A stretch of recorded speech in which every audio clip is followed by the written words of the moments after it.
आप सुन रहे हैं यूट्यूब चैनल रिमेक्स से सुरेश मरकम वाला।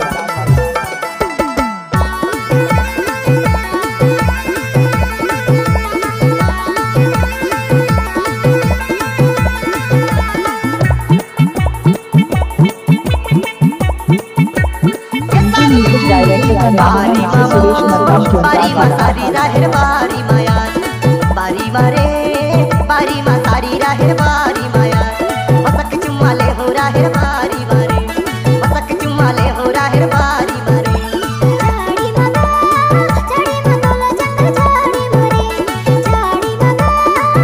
DJ name Suresh Babu DJ name Suresh Babu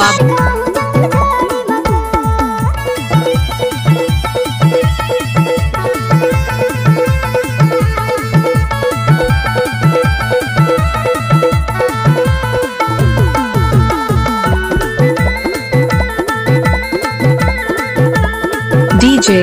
name Suresh Babu DJ name Suresh Babu DJ name Suresh Babu कोदो के घर ही बैठेला भरहीवा कोदो के घर ही बैठेला भरहीवा करमोरे माया बाटे मा बढ़ीवा करमोरे माया बाटे मा बढ़ीवा DJ mixar Suresh DJ mixar Suresh DJ mixar Suresh ओरे माया बाटे मा बढ़ीवा बारी मारे बारी मा सारी रहर बारी माया बारी मारे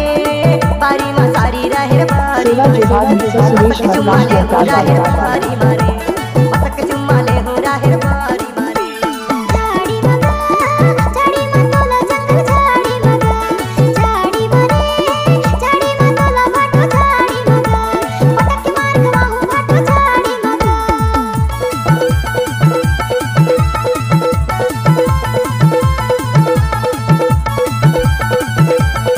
आप सुन रहे हैं यूट्यूब चैनल रिमेक्स से सुरेश मरकम वाला।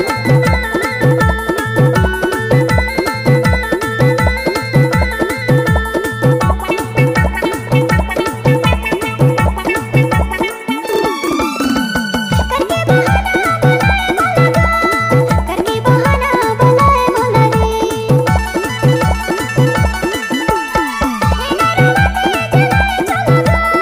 नैना रोवते जलाए चलगा करके बहाना नैना रोवते डीजे म्यूजिक डायरेक्टर का नाम है सुरेश मरकम वाला। झाड़ी मगा झाड़ी मतोला जंगल झाड़ी मगा झाड़ी मारे झाड़ी मतोला जंगल झाड़ी मगा पटक मार गवाहू जंगल झाड़ी मारे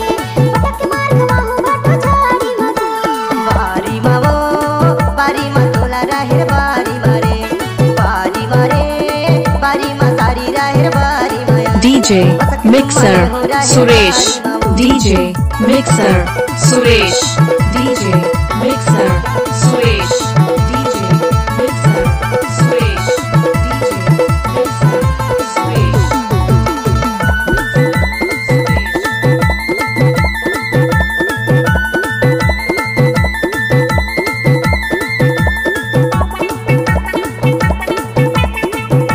DJ name Suresh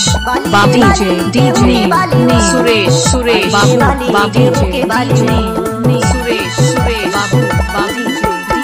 तै मोरे सारी आधा घर वाली वो सारी हाँ होते आधा घर वाली वो बाली रे बाली गोहू के बाली वो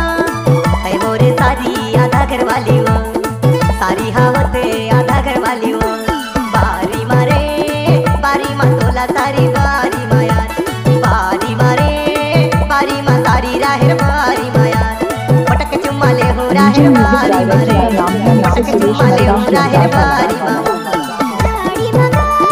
झाड़ी मतोला जंगल झाड़ी मारे झाड़ी मगा झाड़ी मतोला बाटो झाड़ी मगा पटक मार गवाहू जंगल झाड़ी मगा पटक मार गवाहू जंगल झाड़ी मगा बारी मावो बारी मतोला सारी बारी माया